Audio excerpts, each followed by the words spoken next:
In the middle of taking this caliper off, and look at this, the brake pad is just coming apart all by itself. That's some scary stuff there.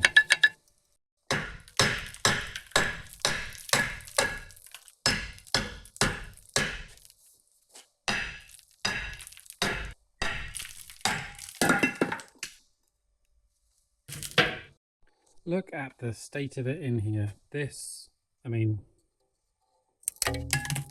and also look at the pile of rust. Lovely. Well, yeah, that definitely needed stripping out. Oh my god.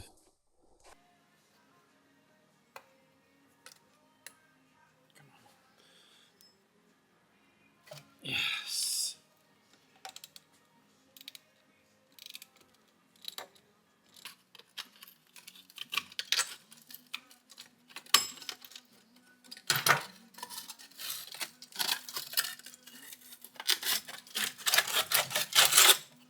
I know it was a bit ugly and I ripped the studs, the locking things out through there, but to be honest, there wasn't a lot. There wasn't much left of them anyway, yeah. To be fair. Yeah. More on that later. Ooh. I brought you a present. For now. While you're in there. There is a broken coil spring there. Surprise, surprise. Yeah, so I suppose now's as good a time as any, as there's no brakes and stuff in the way, to get that spring off and get a new one on. They're quite dinky, actually. They are very dinky, aren't they? It reminds me of a cartoon wasp nest. A wasp nest? You know, like a bee's nest, cartoon bee's nest? It's that shape, isn't it? But is it a rusted shrunk 19? No, I think it's going to be an 18 to be that one step awkward. Yeah. There we go. Or maybe she's got dodgy job detector mode, isn't she?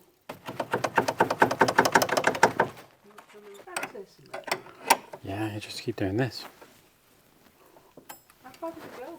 You could do with it, you know. Hey. Well, would you look at that? Right, out with the old and in with the slightly newer. Well, actually, what do you mean slightly newer? That's box fresh. The newer. Yeah. Oh, look at that. I believe that is where she let the go, and then you simply lower the... Are you lowering the car or are you raising the arm? Raising the arm. There we go, it should be in position. None of that worrying about the springs falling out like the Volvo, eh? Oh. There she goes.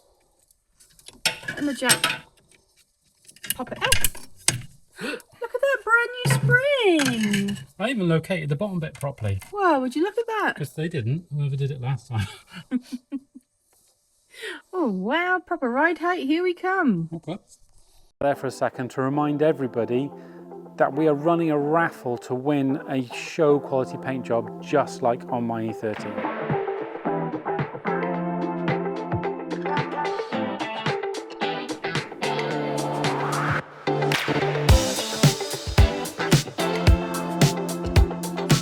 Right, so it's super easy to enter. All you've got to do is follow the link in the description, go to whitelandrestorations.com, follow the link there to win yourself a fabulous bare metal paint job by us here at Whiteland Restorations.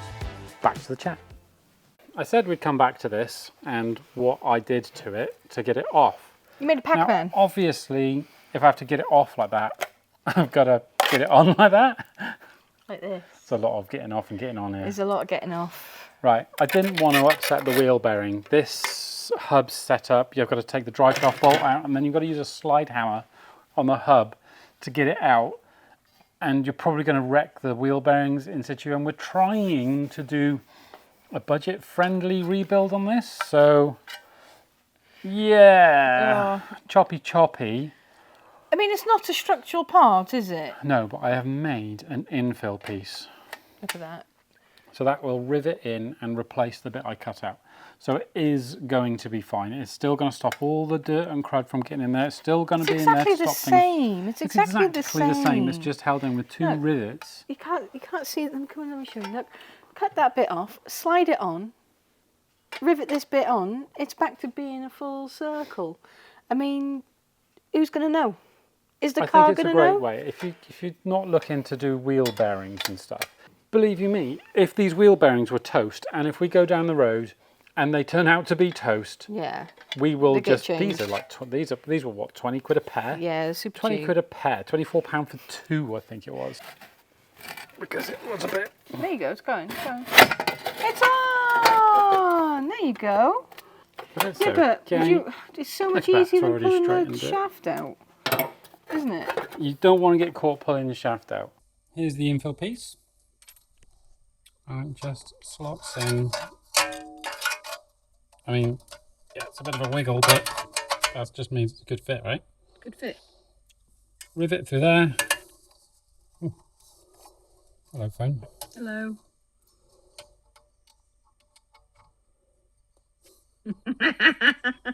Is there one in it? No. There's always one in it when you want to do it, isn't there? Boop. Check. And this one.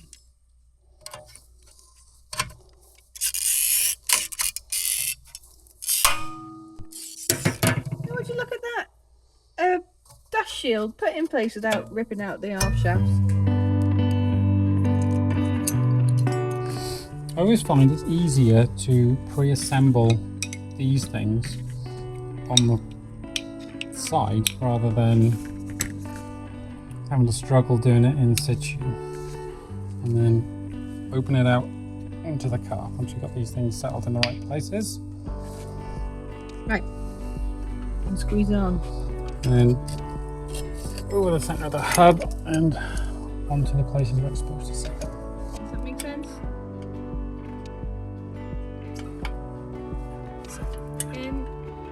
Those 80s exercising things.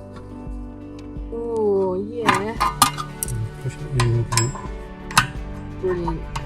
I think just. There we go. You make it look so easy.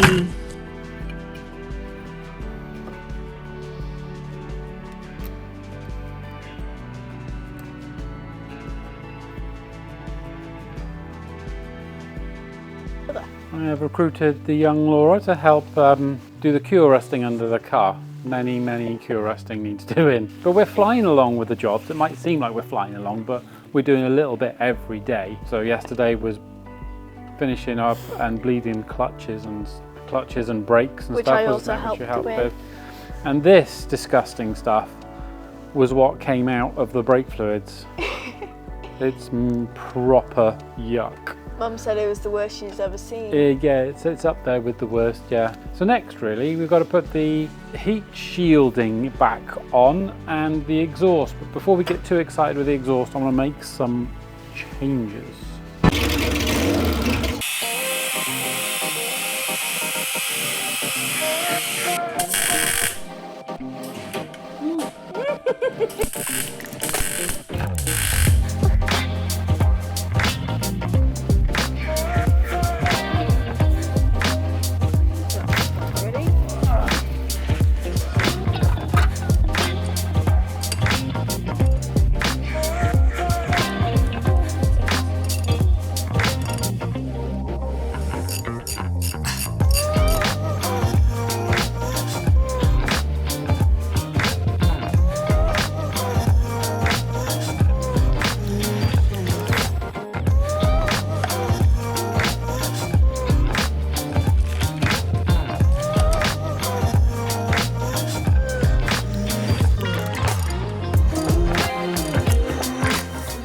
So it takes 6.75 litres of oil.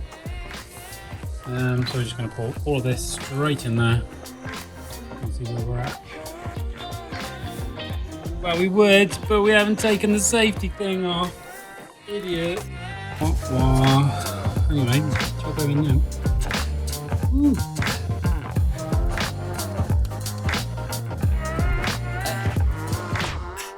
We were gonna wrap it up really easy, weren't we? With the old just bang the wheels on and get it finished. But look at that. It's things like this that really bug me. Do you know that? Always something. I hope it's only a little stud that's just on the surface. Yeah. Oh. Oh, we may have got It's not bubbling. Oh. Oh, it is bubbling. It is bubbling. Oh no, That's Lewis. the slowest puncher though. Is it? It's bubble. It's proper bubbling. Look, it's.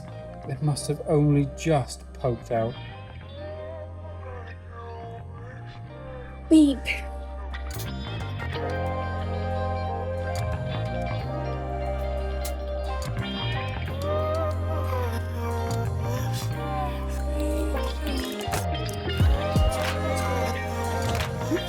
Jump aboard and start her up. Oh! So excited. Oh, that was a bit slow on startup then. We've got some more problems somewhere. We shall be checking some codes, But I listen think. to it. It doesn't sound like it's trying to jump through the roof. Put in diesel lights on. The moment of truth. We've got a good clutch. Got a good clutch? Yeah. Oh yeah, seatbelt. Oh. Oh. And he's off. Oh, we got full brake lights. Good, good, good. He's testing the brakes. Oh, it's a bit smoky. That hasn't been driven for a while.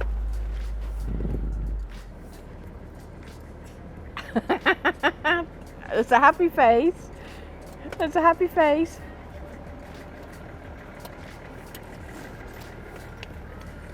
Hello. How was it? It was alright. It's alright, a bit smoky. Oh yeah. Yeah, a bit Quite a smoky. lot smoky. But we still got lights on the dash. Yeah. Right, will investigate Let's those. plug it in, see what codes we're throwing. Yeah, let's see what we've got. But it bloody runs and drives after we've taken it apart and put it back together. It certainly went to the end of the road and back. We broke the rule. You went without a phone. But hey Because you're ho. recording with it. Yeah, hey ho, we're all right. Right, get it in the shed. Let's look at these codes. Yeah, okay. Right, successful test drive. 90%, hey. 99.9%, I'm going to say. 9.9%. Yeah. Yeah, so massive cloud of smoke came out when I booted it. Oh, it was Proper like a smoke James screen. Bond smoke screen out the back. It was quite impressive. But that cleared whatever it was, and it's I fine. think you'll find that cleared the sticky turbo. Could have been, yeah, could have been. It's not done it since, so it's okay. We're all right. We're right. It's fine. We did come back with a fault though, didn't we? Yeah, I put the diagnostics in. It's saying ABS sensor front right. Easy enough to do. Yeah, So so we'll have a look at that before the end of the day. hopefully that'll get rid of the Christmas tree off the dash. Yeah. Then we'll be golden. Right, so what's it cost? Come on. Oh We my wanna God, know. you We want to wanna know how much this cost? Yeah. Right, guys. Let's start with the car. Oh, car, right, okay. Easy enough. Car, you might know the story, you might not. Popped up in our Go village. and check out the other Yeah. video. Go check out the previous video. The one when you're crying on the floor. Yeah. I'll put a link up there, Yeah. or there, for your viewing pleasure. But we bought this car, 800 quid, probably a mistake. Almost definitely. But But you'll see the story, we had to have it. We will be nursing it back to full health. we certainly will. So that was 800 quid for this lump. Of steel. Bargain. Yes, and then the first thing was the dual mass and clutch. Yeah. Absolutely toast. Oh man. I'll insert a clip here of what it sounded like. Hold on. Turns out, really bloody expensive for this car. Yeah. Like over £1,000. Yeah. And that's a lot of money. Yeah. So I said, leave it with me. I'm going to find a deal. I do not like paying full price for anything. And one popped up. I searched Marketplace, eBay, Gumtree, random street corners. I tried to find a clutch and dual mass, and I did. I was even looking on eBay at second-hand dual mass. That's how bad it was bad getting. you know. Yeah, like, and I was like, no, you're not putting a second-hand bloody No, dual just a mass waste in. of time. Found a guy. He had an E46 project. He'd binned it. It was not worth it for him, but. We came in, scooped up everything, the clutch, the dual mass, no bolts. It was the only thing that was missing was the bolts. So we had that, got a deal. Would you like to know how much we've spent? Go on. The bolts that I had to get were £14.34. Bolts. Not bad. Special LUK bolts with added thread lock, by the way. Oh. Yes, worth every penny. The clutch, now this I'm including postage in this because fair's fair. £131.12 For a clutch? for a clutch. Can't really... LUK. That is a bit on the expensive side, but... It's an LUK clutch though. Yeah, okay, fair enough. The dual mass came to £308. Still not cheap. for what this dual mass was. I mean, we were looking at just the dual mass side of it for £6, weren't we? Yeah. So that's a bargain. That was a bargain. So that sorted all those issues. When we bought the car, it had recently had the front brakes done, but I wasn't happy with them. The brakes were sticking on, Yeah. the calipers were seizing. It needed Stripped overhauling. down It and needed over- a full go through. So I do what I do best. I found a deal on brakes, and we paid £190 for discs and pads all round. From M-Tech brakes. From M-Tech brakes, yeah. They're quite nice actually, aren't they? Mintech. Slotted. Mintech's M-Tech. Mintech pads. The company was M-Tech brakes. Company, right, yeah, okay, companies, I can't remember, so long ago. We've been getting these over a few months. Yeah. Didn't include the handbrake shoes, we had to get them extra. Yeah, and the backing pads. Oh yeah, and they were toast, So the brakes were 190. Yep. The shoes were? £23.85. Yeah, the handbrake shoes. And we got the fitting kit as well, that was £9.40. And the dust covers for behind the brakes as well, they were toast, we needed to get those, £27.95. Bargainous. Bargain. Very- So bargainous. Yep. While we were doing all that brake servicing, we did a full engine service as well. We certainly did. Flush, Needed doing. oil, filters, you name it, if we could change it, we did it. Not a lot really, is there? There's diesel filter, there's an oil filter, and there's oil. And there's an air filter. 2 air filters. Cabin, Cabin Air. and air. fuel, oil, Extra oil. bank account filter. And then oil on top of that. And then oil on top of that Literally, oil. it came with 3 bottles Yeah. of oil. Oh, we also bought the rear main seal for the engine as well because Yes. while we had the clutch out, it was worth It doing made sense that. to do it. It didn't even seem that bad. I took it off and it was like dry, and I just rubbed my finger around it. There was a bit of oil weeping out. I thought, It was time. let's just do it, just to make sure. So the service kit came to £187.82, including the rear main seal. Quite expensive considering it was literally just a few filters and Yeah, oil. and I think I could buy a whole service kit for the Yeti for 50 quid. Yeah. Anyway, so that's all of the parts that we bought. Came to a grand total of £1,008.60. Ouch. Ouch. Ouch. Now, that's all fine and dandy, but you can't just drive a car after doing all that. You have to insure and tax it. Insurance and taxants. I was a bit worried because we had no insurance policies that had a no claims discount running on it. They're all in use. So we had to set up a fresh, brand new policy for this. £250. That's a bargain. That's a bargain. Just for the year. Both of us on it, 250 And it'll be quid. cheaper next year. It'll be even cheaper next year. The tax, however, There's no avoiding that. it's £385 for the year, but it's not going to be on the road for the full year, so we're paying for that monthly, £33.69 a month. We've got to wait another at least 20 years before it's tax exempt. Yeah, they That'd be might wild. change the rules by then as well. So that brings the total up to £1,292.60. It's Bargain? yeah, such a bargain. Putting the cost of the car into that, and we're at £2,092.60. That's all right. Some of you out there will be saying, you could have bought a better one for that, and you're right, we could have done. But it wouldn't be your old car. You could have bought another one for that, but it wouldn't have brand new brakes and a brand new dual mass and a fresh service Mechanically sound. and mechanically sound. Mechanically sound. But that is how much we're in the hole for, just over £2,000. And we have a fully functioning E46 330D cabriolet just in time for the storms to arrive. Yeah. Brilliant. Join us next time on the E46 when we tackle this mess of an inside. It's absolutely disgusting. It needs deep cleaning. It smells. It's filthy. It's got masking tape. It's got duct tape. It's got bits. Oh, you're going to enjoy it. We're going to be upgrading the head unit. We're going to be getting it Do you know what the best bit is? The airbag cover, because that was done in a recall recently. But yeah, we're going to show you how to get the smells and dirt out of the inside of an unloved car. It's going to need a lot of love to clean this up. Oh, it's going to need a lot of love. Hopefully it's not got any love left in it.